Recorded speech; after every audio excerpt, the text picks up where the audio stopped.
출애굽기 20장 17절입니다. 다 같이 우리 합독하도록 하겠습니다. 시작. 내 이웃의 집을 탐내지 말라. 내 이웃의 아내나 그의 남종이나 그의 여종이나 그의 소나 그의 낙이나 물은 내 이웃의 소유를 탐내지 말라. 아멘. 하나님께서 이 말씀을 통하여 은혜 주시기를 원합니다. 십계명 오늘 11번째 마지막 말씀을 드리도록 하겠습니다. 삶의 기준 10마디 말씀 탐내지 말라라는 제목으로 함께 나누도록 하겠습니다. 탐내지 말라라고 하는 이 말은 탐심에 대해서 이야기를 합니다. 또 다른 표현을 하면 탐욕 또는 욕망 이렇게 표현할 수 있습니다.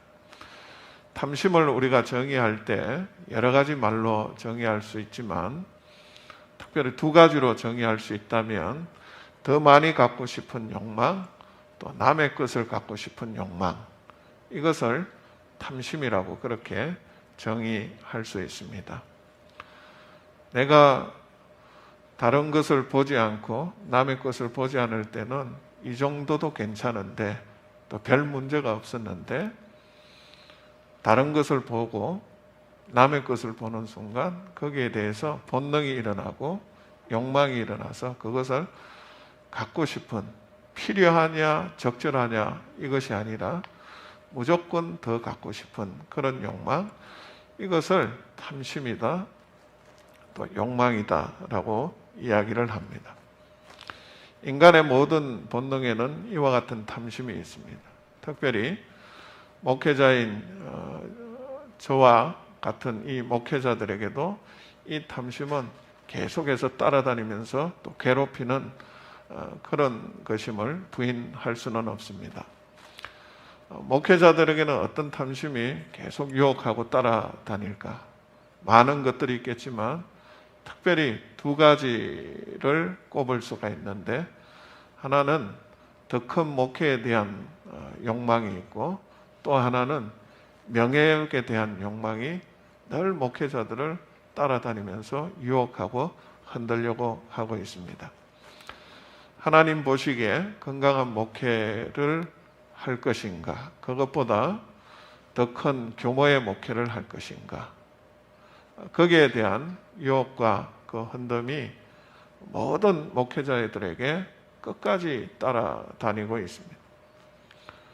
또 노회나 총회에 누군가는 봉사를 하고 헌신하고 또 필요한 자리와 직책과 권한을 가지고 수고하고 봉사해야 되는데 그것을 넘어서서 과도하게 자기 자리와 또 순서와 기회가 아님에도 불구하고 더 많은 명예를 추구하기 위해서 이런 명예욕에 끊임없이 흔들리는 또 흔드는 그런 시간들이 목회자들에게 많이 찾아오고 있습니다. 이것은 한번 이겼다고 끝나는 것이 아니라 날마다 싸워야 되는 문제이고 또 저에게도 비슷한 똑같은 상황입니다. 그래도 감사하게 지금까지 저는 비교적 잘 이겨나왔는데 오늘까지 이겼다고 내일 또 보장할 수 없는 것이 이런 문제이기 때문에 늘 하나님 앞에 기도하며 싸워야 되는 그런 문제입니다. 저는 가끔씩 우리 원로 목사님 말씀을 드리는데 이런 측면에서 우리 원로 목사님 참 훌륭하고 존경스럽다. 많이 은퇴하시는 목사님들 중에 그 은퇴의 마지막 순간이 그렇게 아름답지 못하는 순간이 많이 있는데 우리 목사님은 아주 미련 없이 깨끗하게 하셨던 그 목회에 내려놓으시고 1절 여기에 대해서 어떤 탐심이나 욕망을 드러내신 적이 제 앞에서는 한 번도 없으셨습니다. 그래서 저에게는 참 중요한 교훈이 되고 본이 되는 그런 어르신이고 저도 나중에 저렇게 해야 되고 할 수 있어야 되겠다라고 하는 그런 마음을 갖게 하는 분입니다. 탐심을 비유하자면 잡초와 같다라고 비유할 수 있습니다. 잡초는 생명력이 얼마나 강한지 아주 독한 제초제를 뿌려도 어김없이 또 살아나서 또 다시 자라나는 것이 잡초이고, 한순간만 방심을 하면 그 아름다운 밭과 논을 다 망칠 수도 있는, 아름다운 정원을 한순간에 망칠 수도 있는 것이 바로 잡초라는 것입니다. 그러므로 우리에게 있는 탐심을 정말로 잘 조절하고 통제하지 못하면 하나님께서 아름답게 살라고 주신 우리 삶이 순식간에 망가질 수 있는 것은 시간 문제다라는 것을 알 수가 있습니다. 여러분들은 어떤 욕망과 탐심에 자주 이끌림을 받아서 흔들릴 때가 있습니까? 무엇을 더 많이 갖고 싶고 남의 것 중에 어떤 것을 부러워해서 그 탐심 때문에 많이 노예가 되고 거기에 끌려가는 그런 삶을 살아보신 적이 있습니까? 누군가가 부러워지면 지는 것이라고 이야기를 했는데, 우리는 어쩌면 날마다 지는 삶 가운데 있지 않나, 그런 반성도 또 우리 삶의 현주소도 한번 생각해 보게 됩니다. 우리나라에서 자랑하는 세계적인 배구 여자 선수 김연경 선수가 있습니다. 얼마 전에 터키 프로 배구 구단에서 뛰다가 거기에서 재계약을 포기하고 우리나라 흥국생명에 계약을 했습니다. 우리나라 프로 배구 규정에 한 팀에 15명의 선수를 둘 수 있고 23억의 연봉 총액을 정해놓고 그 안에서 재정을 사용해야 된다라는 규정을 뒀습니다. 그런데 김연경 선수가 올 초까지 받았던 연봉이 20억에 가깝습니다. 본인도 한국생명에 뛰고 싶어하고 그 구단에서도 김연경 선수를 필요로 하는데 돈이 문제가 되었습니다. 김연경 선수에게 20억 가까운 돈을 주면 나머지 3억 가지고 24명의 선수들에게 나누어줘야 되는데 불가능한 상황이 벌어졌습니다. 이런 가운데 김연경 선수가 침묵을 깨고 정말 중요한 한마디를 했습니다. 후배들에게 내가 피해를 줄 수가 없다. 후배들 다 주고 남는 돈이 얼마가 되든 그 돈을 주시면 감사히 받고 열심히 팀과 국가를 위해서 뛰겠다라고 이야기를 했습니다. 다 주고 나니까 3억 5천만이 남아서 그걸 연봉으로 받았습니다. 물론 우리 입장에서 3억 5천만 원은 여전히 큰 돈이고 굉장히 많은 돈이지만 20억 받던 사람이 3억 5천으로 낮추어서 오는 것은 그건 또 다른 문제이고 그건 쉽지 않은 결단입니다. 인간의 본능이 돈 앞에서 그렇게 중요한 결정을 내리기가 여간 어렵지 않다라는 것입니다. 그래서 그 계약 소식을 들었던 세계 많은 스카우트들이 김연경 선수의 그 모습에 경의를 표한다라고 하는 그런 이야기를 한 것을 보게 되었습니다. 우리 어르신들은 아는 배우겠지만 심혜진 씨라고 영화 배우가 있습니다. 이분이 몇 년 전에 모든 걸 다 내려놓고 산티아고 순례길 1450km를 걸어서 다녀온 적이 있습니다. 떠나기 한 달 전부터 배낭에 짐을 쌌는데 줄였는데 20kg 되는 배낭을 가지고 다 필요해서 들고 갔다는 겁니다. 그래서 그 배낭을 메고 갔더니 너무 어깨가 아프고 못 걷겠다는 겁니다. 그런데 다 필요한 물건이니까 버리지도 못하고 메고 가는데 지나가는 외국인 순례객들이 다 한마디씩 똑같은 이야기를 한다는 거예요. 그 배낭 너무 무겁다, 많다. 그렇게 해서는 도무지 갈 수가 없다라고 이야기를 했는데 그 사람들이 메고 가는 배낭을 보니까 자기 한 5분의 1, 4분의 1 정도로 아주 날렵한 가방을 메고 가더라는 겁니다. 그래서 숙소에 와서 매일 저녁에 있는 물건을 다 꺼내서 뭘 뺄까를 했는데 뺄 게 없어서 또 다 줘도 않고 걸어가는데 그러다가 죽을 것 같더라는 거예요. 그래서 어느 날 결단을 내리고 하루에 하나씩 버리기 시작을 해서 4분의 1, 5분의 1로 줄여서 갔는데 그래도 불편한 게 없게 또 사라지더라는 겁니다. 그래서 자기가 그 시간을 통해서 굉장히 중요한 교훈을 깨달았다라고 이야기를 합니다. 많은 사람들이 비싼 호텔과 좋은 차량을 이용해서 여행을 가는데 왜 비슷한 돈을 들이면서도 그렇게 고생스러운 여행을 가느냐 많이 이야기를 합니다. 그런데 그 길을 걸어갔다 왔던 사람들이 한결같이 이야기하는 것이 정말로 단순한 삶을 배웠다라고 해서 삶의 다이어트를 하는데 조금 더 주저하지 않는 그런 심플한 삶을 살 수 있는 계기가 되었다라고 이야기를 합니다. 오늘 우리가 읽었던 10번째 계명은 겉으로는 보이지 않는 내적인 계명에 속하는 것입니다. 우리 마음속에 숨겨져 있는 계명이라는 것이죠.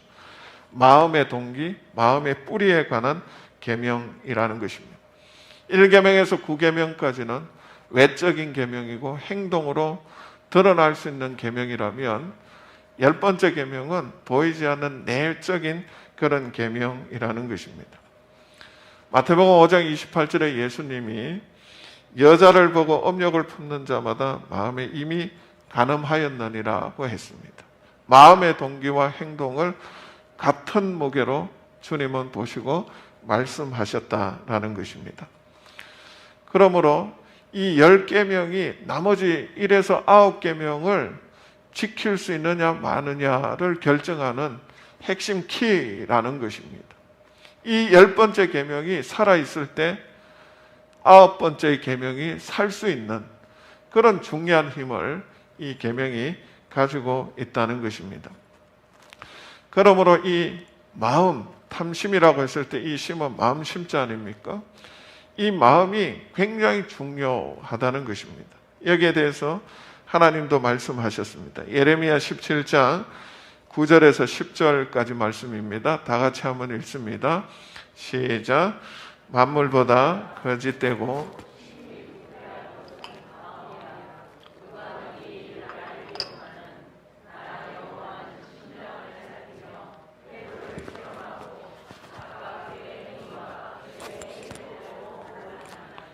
아멘.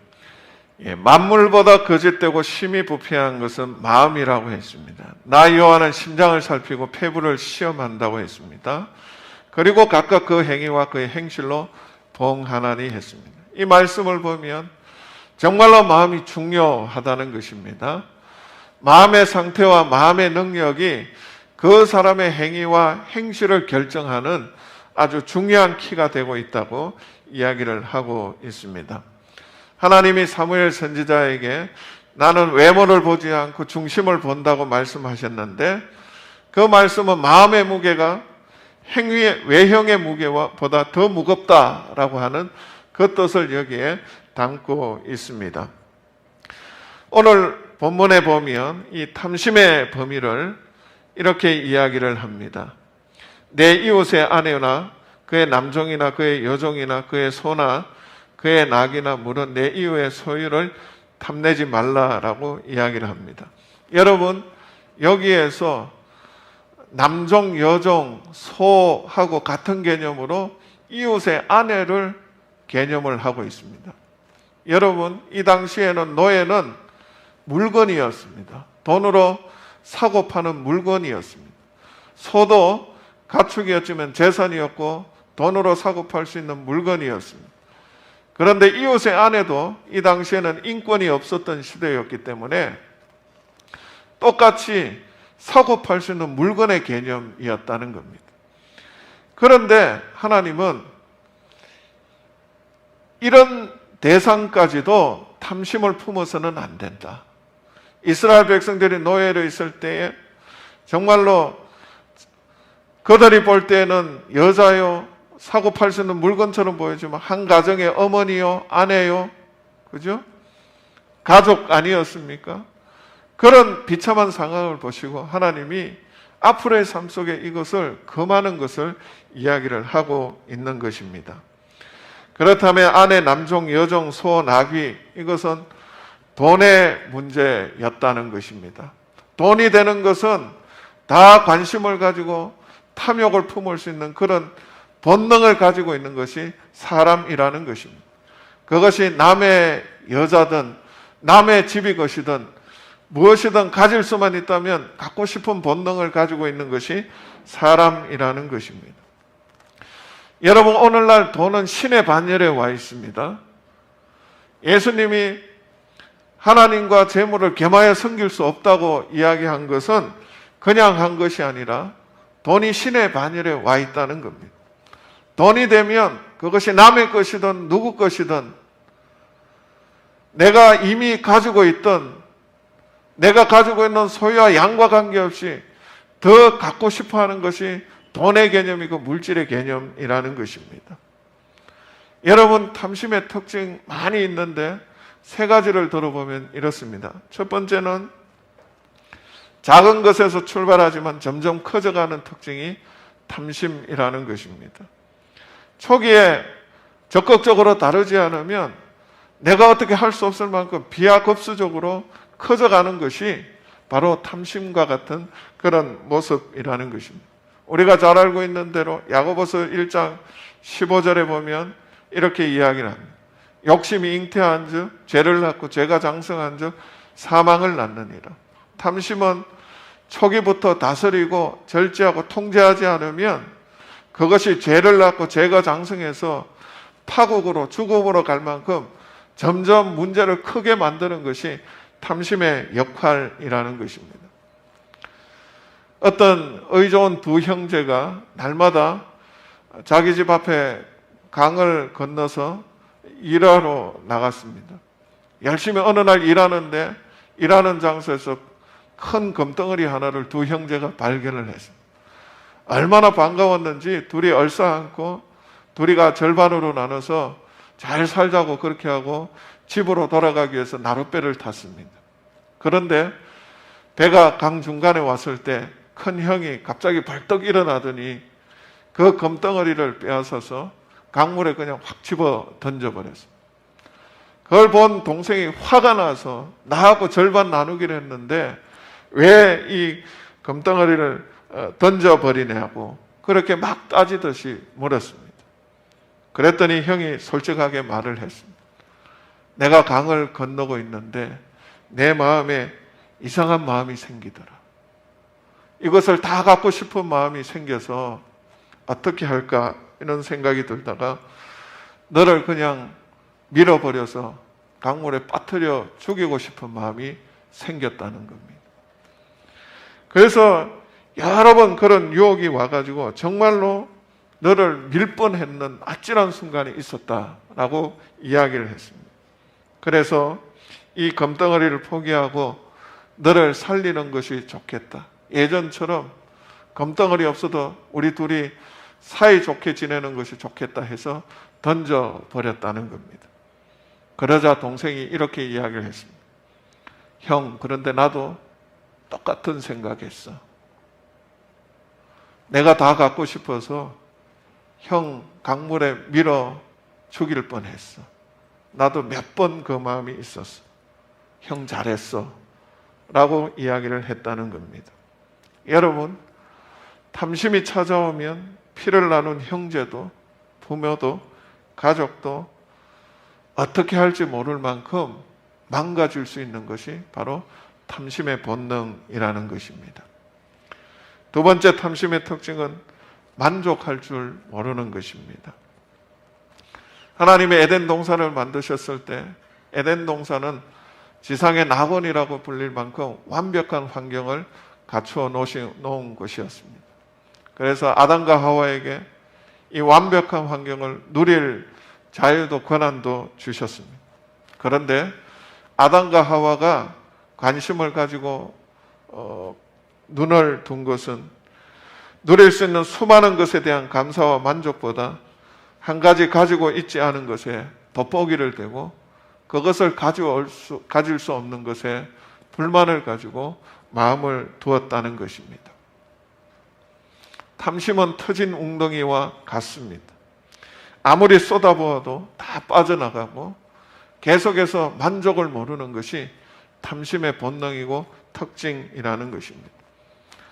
여러분, 많은 사람들이 최상의 환경이, 좋은 환경이 마련되면 사람은 욕심이 없어진다라고 이야기를 하는데, 에덴 동산의 상황을 보면 그거하고는 전혀 관계가 없다는 것입니다.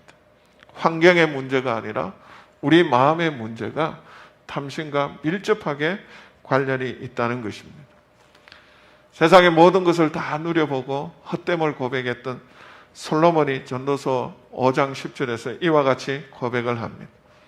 은을 사랑하는 자는 은으로 만족하지 못하고 풍요를 사랑하는 자는 소득으로 만족하지 아니하나니 이것도 헛되도다 했습니다. 어느 정도 채우면 만족할 줄 알았는데 은이 아무리 차여져도 더 많은 은이 필요한 것이 인간의 본능이고, 아무리 많은 연봉이 있어도 더 많은 연봉에 눈을 가는 것이 인간의 본능이어서 만족할 줄 모르는 삶이 인생이다라고 일찍이 솔로몬이 고백을 했습니다. 세 번째 탐심의 특징이 있다면 주로 보는 것에서 시작을 한다는 것입니다. 창세기 3장 6절에 사단이 아담과 하와에게 어렵고 복잡한 것으로 그들을 유혹하고 망가지게 한 것이 아니라 그저 바라보게만 했다는 것입니다. 여자가 그 나무를 본저 먹음직도 하고 보암직도 하고 지혜롭게 할 만큼 탐스럽기도 한 나무인지라 여자가 그 열매를 따먹고 자기와 함께 있는 남편에게도 주며 그도 먹은지라고 했습니다. 사단은 그저 동산 중앙에 있는 생명의 나무를 보라고만 이야기를 했습니다. 그저 보라고 했는데 그것이 그에게 본능을 발동하게 하는 그런 일이 벌어졌습니다. 자기에게 주어진 수많은 것은 보지 못하고 없는 것 하나에 집중하고 보게 만드는 것이 탐심이고 인간의 본능이라는 것입니다. 마태복음 4장 8절에 보면 예수님이 사단의 세 가지 시험을 받고 지극히 높은 산으로 가서 천하 만국과 그 영광을 보여주었다고 했습니다. 사람은 보면 마음이 달라지는 것입니다. 다윗도 그랬습니다. 사무엘하 11장 2절에 보면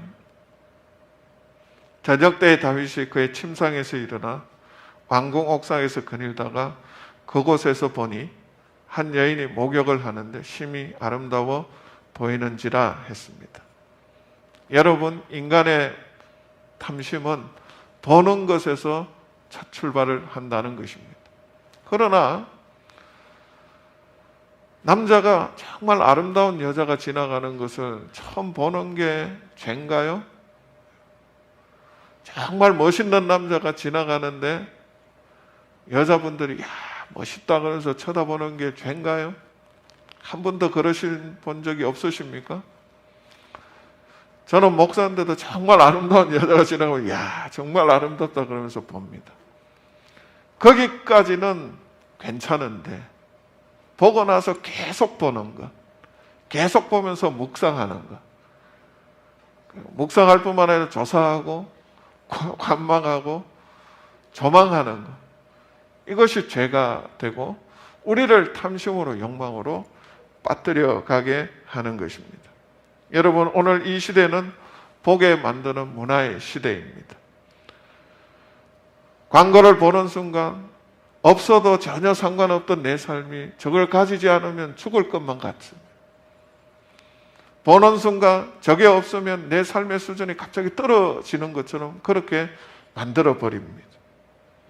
탐심은 우리를 보게 했고 그 보는 것으로 우리의 탐심의 본능이 발동을 해서 거기에 올무가 되도록 하는 그런 특징이 있는 것입니다. 그렇다면 이런 탐심을 우리가 어떻게 이겨낼 수 있습니까? 잠언 30장 8절에서 9절 말씀 우리 다 같이 한번 읽습니다. 시작. 곧 헛된 것과 거짓말을 내게서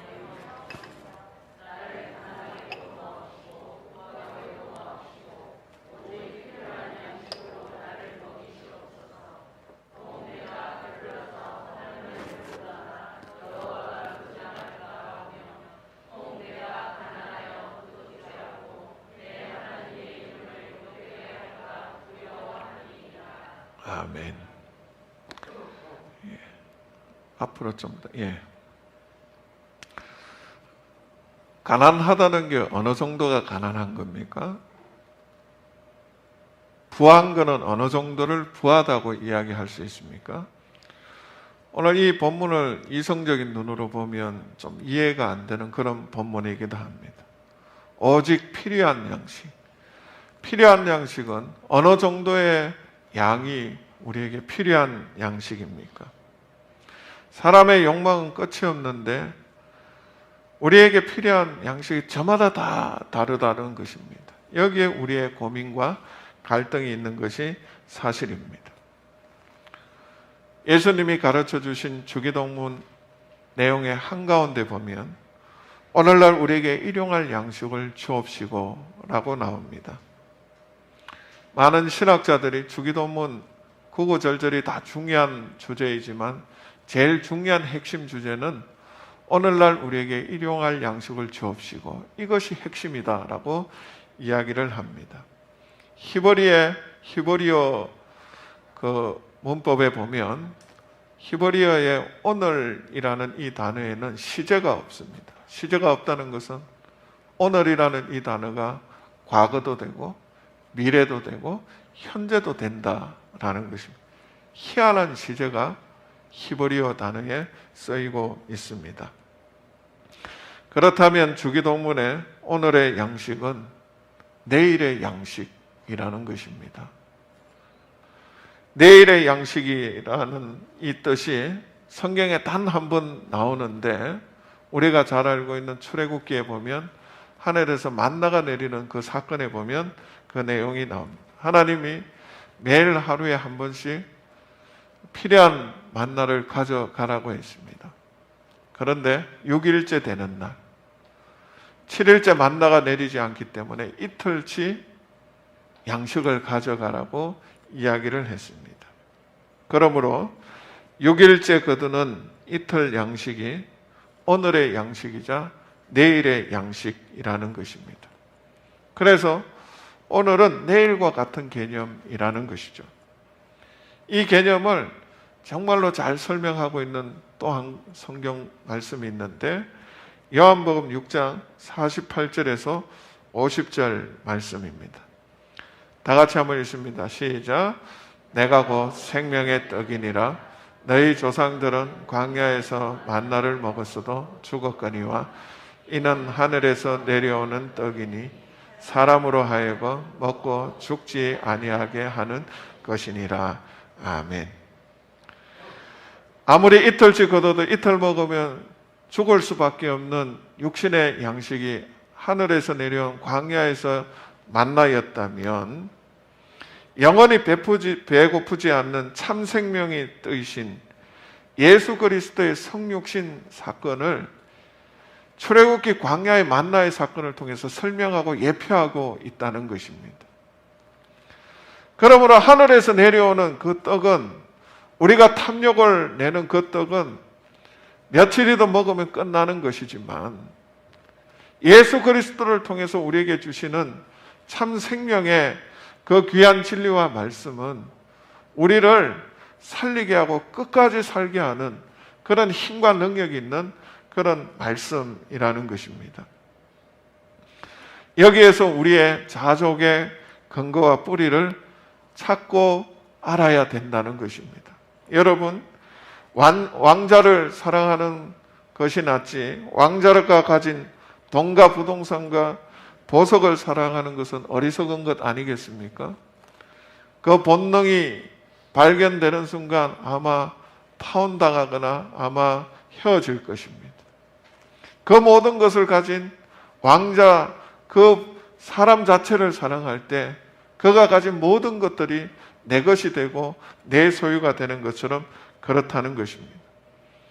탐심으로부터 우리가 자유로워지고 탐심을 물리칠 수 있는 유일한 길은 예수 그리스도께 뿌리를 받고 자유하고 자족할 때에 내 주변에 누군가 더 많이 가져도 더 갖고 싶은 것들이 보여도 거기에서 하나님께서 내게 주신 그 은혜와 그 축복을 알기에 거기에서 만족하고 자족하며 누려갈 수 있는 그런 자족하는 삶을 우리가 살 수 있다는 것입니다.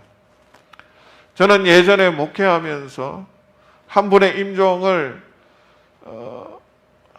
임종에 기억 남는 분이 있는데 잊혀지지가 않습니다. 70 초반에 집사님이셨는데 이분이 임종하기 전에 제 손을 붙들고 하셨던 이야기가, 목사님, 제가 너무 부끄러운데 꼭 이 말은 해야 되겠습니다. 자식들한테 나 같은 삶은 살지 말라고 꼭 전해 주십시오.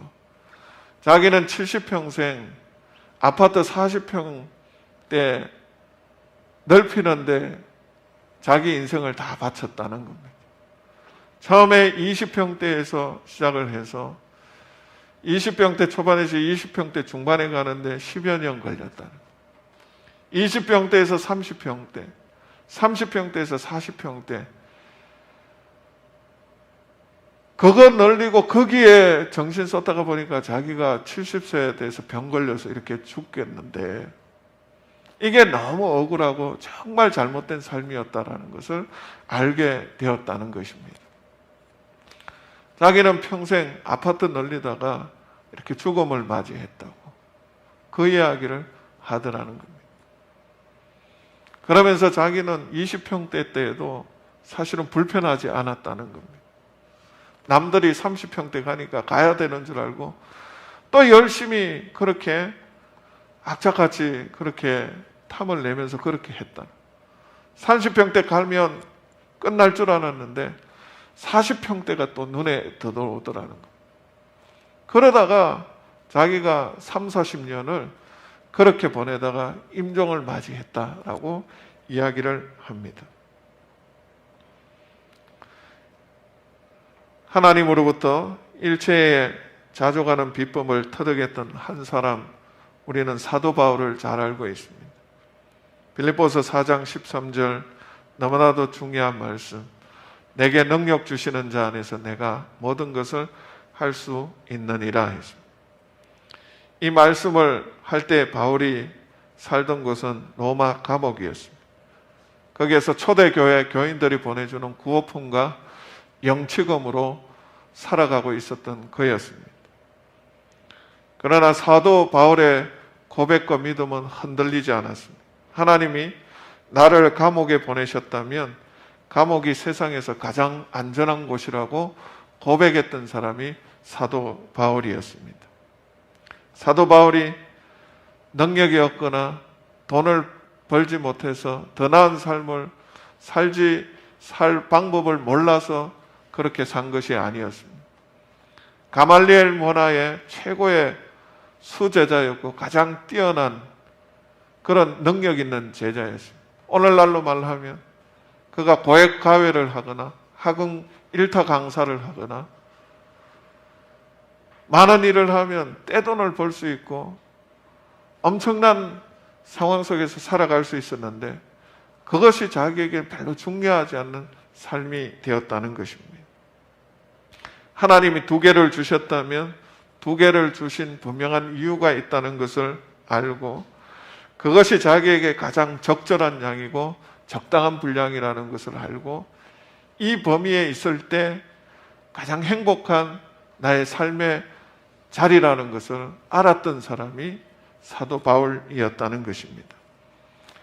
여러분, 우리도 이런 지혜를 가질 때 평생을 노예와 같은 삶으로 살지 않게 될 줄로 믿습니다. 우리가 잘 알고 있는 송명희 시인 쓴 나라는 시 잘 알고 있지 않습니까? 가사를 한번 보여드리겠습니다.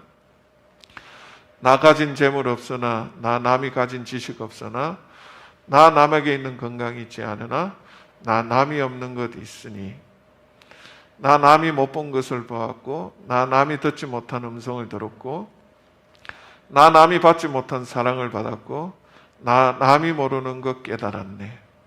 공평하신 하나님이 나 남이 가진 건 나 없지만 공평하신 하나님이 나 남이 없는 것 갖게 하셨네.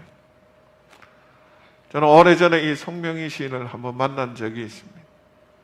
한마디 말하려면 온몸을 뒤틀어서 해야만 겨우 한마디 나오는 그런 사람이었습니다. 그런데 그 얼굴은 얼마나 해맑은지 몰랐던 사람이었습니다. 여러분, 송명희 씨가 하나님을 공평하다고 말하면 정말로 공평한 겁니다. 삼성의 이건희 씨가 공평하다 그러면 글쎄요, 그게 공평한 게 될까요? 동의할 수 없는 것 아니겠습니까? 송명희 씨가 공평하다면 정말로 공평하신 하나님인 줄로 믿습니다. 저는 목회를 하면서 많은 가정을 신방을 해봤는데 정말 남들이 많이 부러워하는 가정도 가봤어요. 그런데 정작 그 가정에 가서 이야기를 들어보면 기가 막힌 이야기들이 참 많습니다. 남이 보기에 부럽고 남이 보기에 선망하는 가정이지 그 속내를 들어보면 정말로 참 힘든 삶을 살고 있는 분이 대부분이었습니다. 사랑하는 고향교회 성도 여러분, 예수 그리스도 안에 깊은 고백과 사랑과 뿌리를 둘 때 우리는 거기에서부터 탐심으로부터 자유로울 수 있을 줄로 믿습니다. 이 고백이 우리 모두의 고백이고 삶 속에서, 예배 속에서 순정되어지기를 주님의 이름으로 간절히 축원드립니다. 기도하겠습니다. 하나님 아버지, 감사합니다. 우리에게 주신 것, 하나님께서 가장 생각을 많이 하시고 주신 것인 줄로 믿습니다. 우리에게 주신 것부터 소중하게 여기고 이것을 누릴 수 있는 마음을 허락하여 주시옵소서. 내게 있는 것보다 내게 없는 것에 주목할 때 그 순간부터 노예의 삶이, 거기에 끌려다니는 삶이 된다는 것을 알게 하여 주시고 하나님께서 주신 그 은혜와 믿음의 고백 아래서 주님과 함께 자족하며 살아갈 수 있는 은혜와 복을 더하여 주시옵소서. 하나님, 인간의 탐욕 때문에 이렇게 세상이 어려워지고 코로나의 위기 속에 우리가 살아가고 있습니다. 주님, 우리가 정말 더 많은 것, 남이 가진 것 탐내지 않도록 하나님 우리의 마음을 붙들어 주시옵소서. 감사하고 예수님의 이름으로 기도하옵나이다. 아멘.